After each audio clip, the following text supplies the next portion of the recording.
Hey there everybody, welcome to my latest deck tech for a 5-color build Saturday night. Of course, this is going to be a video that details exactly how this deck breaks down, what cards were taken into battle, how the mana shakes out, which is the most important aspect of any 5-color deck, and kind of some basic strategies of how to play this thing. Of course, throughout the week, we're going to get into more detailed strategies because, Tuesday, Wednesday, Thursday, and Friday, we're going to be playing this deck nonstop and seeing some of its concepts in action and kind of talking more about them as they come up. But this is going to be your deck that breaks down that build for you, so hopefully you enjoy it. Let's start out with how the game decides to classify this deck, which is going to be 21 creatures, 15 other spells, which could obviously be broken down into more helpful increments, 24 lands, which, as I said, is going to be your most important driving factor. Only slightly less important to how those 24 lands are separated, and we will get to that towards the end of the video, is the mana curve over here. Now this, of course, is extremely important because this deck is not going to win in the early game, or really the mid game is kind of questionable. You might be able to force out a couple of wins in the mid game, but where you're going to shine is your late game, your 5 drops and your 6+.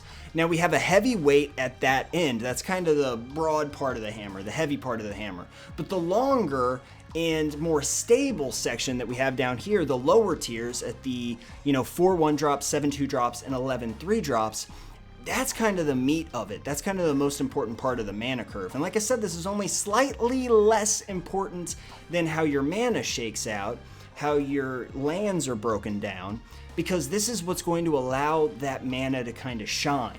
If we were to have, too few 1 and 2 drops or too few 3 drops, and if we weren't really paying attention to our dedicated costs here, we don't really have any doubles. We're not going to, because this is, just to break that down, the CMC only takes into account, that this is 3 lands. But for this thing, you've got 3 dedicated white sources, and that's really what you have to look at when you're building a 5-color deck. So this thing up here, color distribution, is complete garbage. Don't pay any attention to that because it will just count Planar Cleansing as 1, but really what you want to count that as is 3 when you're breaking down your lands and doing your math there. So that's an important thing. But getting back to what I was originally saying, the mana curve is very important as well because we need to kind of top off at 3 for the moment. When we're in that early game, we want to hit our 3 lands out there and really start just going off, playing a lot of stuff out of our hand and not have to worry too much about how the lands are skewing. That way we'll be able to generate enough momentum to get to that late game, get to those 5 drops, get to those 6 drops, get to the 6+ drops that are going to win us the game. So as you can see, it's a pretty even split. You've got, the 6 and 8 of the higher tier, but you've got this 4, 7, and 11 of the lower tier, so it skews a little bit more towards the lower end, but that's obviously how you want it to be. You're gonna have an early game every single match. Not every single match is gonna go to late game, though. So you want to skew a little bit earlier, and I think we have a lot of control here. Obviously, the, whatever algorithms they have running agree with us, at least on the control part. I'd say Synergy is higher than that, but screw them, what do they know? To speak a little bit about that control, we're going to actually start getting into the meat of this video, which is going to be what cards were taken into battle. And of course, one of those is Reprisal. We have 3 copies of Reprisal in this deck. We can't really talk about Reprisal without talking about the 4 copies of Attended Night that we run. And we also need to talk about one other card that we don't have in the deck, which is Wall of Omens, which is a much talked about alternative to Attended Night. This, of course, this kind of suite right here is what's trying to get us into that late game. Also, the 1 copy of Planar Cleansing as well is going to try and get us into that late game kind of mindset. The thing is, and the reason why I went with Attended Night over something like Wall of Omens is the fact that it has First Strike and is able to get rid of the aggro deck's threats. Now, this whole scenario right here, the Reprisal, the Attended Nights, and the Wall of Omens are all about living through aggro decks, which are going to be able to put an entirely too strong amount of pressure on this deck early game. We would die if we didn't have some way to, reasonably deal with them. The Wall of Omens is a great thing because it cantrips for us. It's going to get us another card. We're going to be able to draw a card when we play it. But it doesn't alleviate those threats. And of course, we're not going to get rid of the hoplites and things like that, which are going to be able to bump their rumps. Attended Knight is not going to deal with that, but Reprisal comes into play there and deals with it. And that's why we talk about these two cards together. For everything that Attended Knight can't deal with, and really think about the format, what do you have? You have a lot of 2/2s, you have a lot of 3/1s, you have a lot of stuff that can't get around Attended Knight. And then when you look at it, Reprisal comes into play and starts dealing with that stuff that can get around Attended Knight. So your higher drops. So on turn 3, Attended Knight's going to be able to deal with just about everything your opponent has and kill it. Get rid of the threat, because the best they're going to be able to do, if they're a red aggro deck, is give that creature first strike too. They could of course shock this Attended Knight, but we still have a chump blocker. They could of course shock that Attended Knight though. But if they don't have that, then they can use a Coordinated Assault or something along those veins to give that guy first strike, but then you're still killing that creature. And they're kind of 2-for-1-ing. They're losing a creature and using Coordinated Assault, and your Attended Knight is still going to do its job, which is to alleviate those early game threats. Then you have to keep in mind that for stuff that gets too out of hand, maybe some of those goblins that get, +1 attack for each goblin attacking, you've got stuff like Reprisal to surprise them in that end. And if you need it, I know it looks kind of questionable because it's a one-of, but we do have ways to fish for this card. If you need it, you have the Planner Cleansing that can clean up your opponents and get you, kind of reset the clock. And if they're playing out and not really playing around the Planner Cleansing, then you are going to be in business there. That is kind of what we're relying on. We do have a bunch of 1/1s and stuff later on that we're going to talk about in green, but that's kind of the bulk of what we're doing in that early game. Our blue contingent's kind of light here. The only thing we're running is Counterlash, but it's so synergistic in this pile because you're going to be able to stop probably a creature. You could be able to cast a free Planner Cleansing. You could be able to do like a Rescue from the Underworld, but 9 times out of 10 you're going to want to get like a Runescar Demon or an Inferno Titan out there, and you can do it for 6 mana with Counterlash. And don't forget that it's not just playing something out of your hand, it is countering one of their spells as well.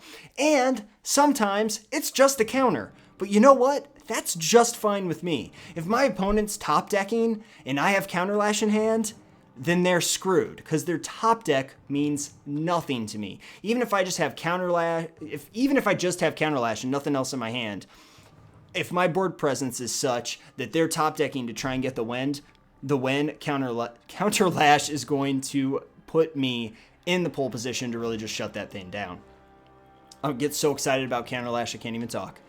Indulgent Tormentor is a fantastic card. It's obviously part of our black contingent. Noticeably absent is going to be, I don't really want to go through it, but I guess we can just take a look at him quickly. I think we all know who we're talking about, but I'll just show him to everybody here. Oh gosh, here we go, Grizzlebeats. The reason Grizzlebrand is home is because the deck was getting a little thick, and I want to run the 2 Runescar Demons so that I can find stuff if I need it. Because I might need the Planner Cleansing. 1 Runescar Demon might, if I don't have any needs, this Runescar Demon just gets me the 2nd Runescar Demon, and then I have 2 6/6s with Evasion out there. And the second one can get me whatever card that I need down the road. So Runescar Demon all day over Grizzlebrand, who's not really, Grizzlebrand, absolutely fantastic card, don't get me wrong. But he's not really too synergistic in this pile. Indulgent Tormentor is an amazing 5-drop, so if Thanes are going a little clunky for us, the fact that we can use our early game to get out this Indulgent Tormentor is great. So that's kind of what we're doing here. We want some contingency plans. Putting in Grizzlebeats is kind of like putting all your chips on black. We're like, this deck's gonna ramp perfectly. It's gonna do this perfectly. We're gonna get to Grizzlebrand. Everything's gonna be great. That's not necessarily true, and if things go haywire, I'd much rather have a Runescar Demon in my hand with a little bit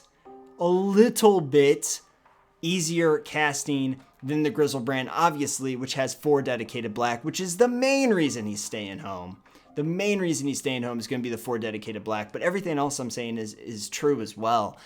If everything goes wonky, then it's much easier to cast this Runescar Demon and get my Planner Cleansing or something like that than to try and pray for a Grizzlebrand to draw 7 cards. And also, I'm probably taking a lot of damage early game too, so that I can get to this late game, so I don't need that. Grizzlebrand obviously is not as important to the deck as like a Pelican Worm, which is going to be able to heal us up from that damage early game. But I'm getting ahead of myself.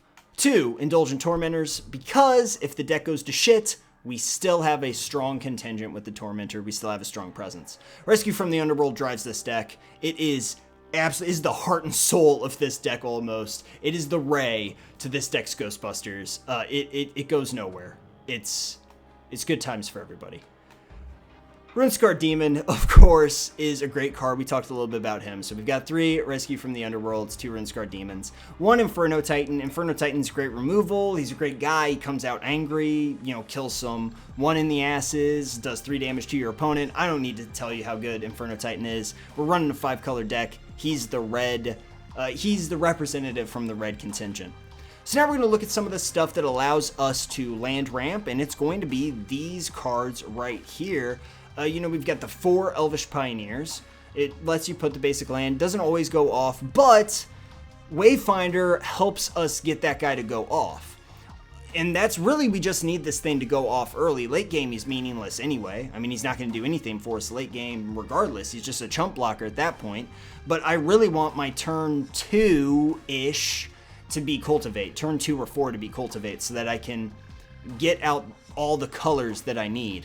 Now, when we look at the lands, a lot of people are going to be like, Elvish Pioneer is useless to you because it's just a basic land. You could also say some bad stuff about Cultivate because it's just basic lands. This guy actually works with any type of land, which is nice. But I promise you, over the course of the week, you're going to see that this guy does what he is supposed to do, which is just one time only go off and get me that land so I can be a little bit faster than my opponent. Because if I'm going second, I'm already frowning. And even if I'm going first, I need an edge. This guy gives me that edge. I would play Llanowar Elves all day. I would play Birds of Paradise like a mother effer in this. I love Birds of Paradise. It's one of my favorite cards of all time, which makes it, kind of unfair to even bring up. It hurts my heart. I love you, Birds of Paradise, wherever you may be. I would kill for something like that, obviously. But we don't have that. We have Elvish Pioneer. He's in the deck. He does his job. This Wayfinder is good too. We've got 4 of them. That gets me a card. Throw some stuff in the yard, which is, kind of a problem because we don't want, the only thing we don't want to lose is Plantar Cleansing. That's the only thing that's an issue. Rescue from the Underworld makes everything else fantastic with the Wayfinder, but every once in a while you will see that Plantar Cleansing in the yard and be like, shit, I really hope these guys aren't fast enough to put too much pressure on me. A lot of times you'll be able to get some Pelican Worms out and it just won't make a difference anyway, but you don't want to be put in that position where your Plantar Cleansing goes away. That's why I was running 2 of them for a long time. But in the end, you're able to tutor for it often enough that you can just run the 1. And these 2 guys, of course, lead up to the 4 Cultivates, which drive the deck too. It's co-pilot because you need to get those land drops when it ramps you a little bit.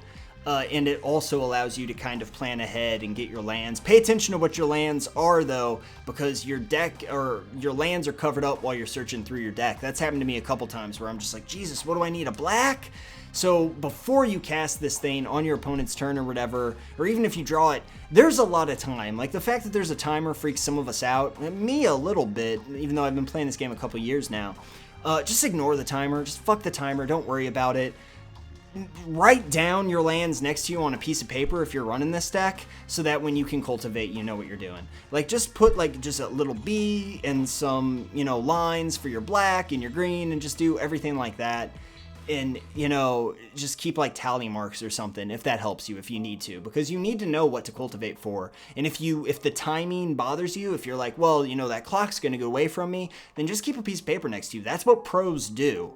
So don't feel like that's cheating or something because you're playing the game online or something like that. Run it like a pro if you're going to run it like a pro. Get your pad of paper out and just fucking mash faces. Like, that's fine. Cultivate's very important to this deck. Equally important is knowing what you have out. Pelican Worm is going to heal, like I said, that damage that we take early game. It's got Trample as well, and it draws us a card when it dies, so it's amazing. Darksteel is kind of mana fixing plus ramp. Don't forget that we can lay a mana this turn, tap those mana, and lay this thing. We've just ramped. It's a little janky. It's indestructible though, which is nice. I mean, because it doesn't break from Plantar Cleansing, so I mean, yay. Synergy? I don't know.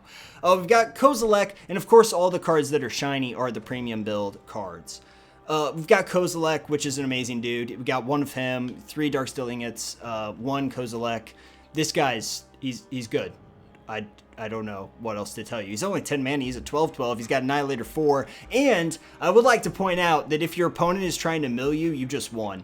Like, if you don't draw Kozilek, like, the thing that would suck is if you draw him and he doesn't get milled, but he picks your whole pile up and puts it back into your library, which is nice. He's like a way better version of, we don't have to, oh yeah, screw it. Elixir. He's just a way better version of Elixir because instead of 5 life, I'd much rather have Annihilator 4. And then we've got Maelstrom Archangel, which is kind of the poster child of this deck because she herself costs the 5. She's awesome. But even if she doesn't help you get something else out of your hand, like, let's just talk about the possibilities here. I mean, you could play Planar Cleansing for free and then have all your mana open to play like a Runescar Demon, which has happened to me. Or you could play Kozilek early, or you could play, you know, Pelican. You can play anything with her. Anything at all. And not tap any mana, which is super important in this deck because so much shit costs so much.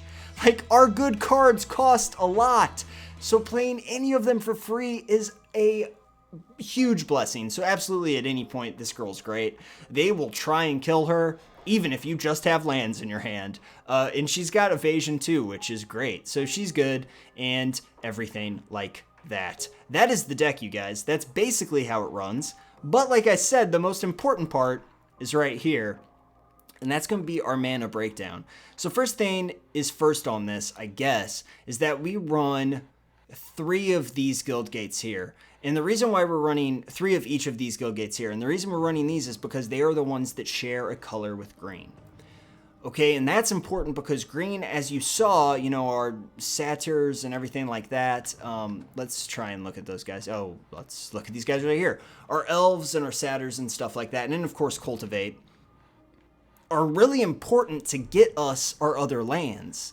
So what I want from my dual colors are the early game benefit of getting the green out and being able to play a cultivate or something like that, and the late game benefit of pulling double duty and just becoming, for all intents and purposes, a mountain or an island or a swamp or a plains.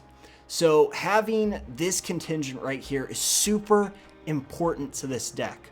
Because early game, like I said, you're dealing with the green. So you've got 4, 5, 6, 7, 8, 9, 10, 11, 12, 13, 14, 15, 16 green sources.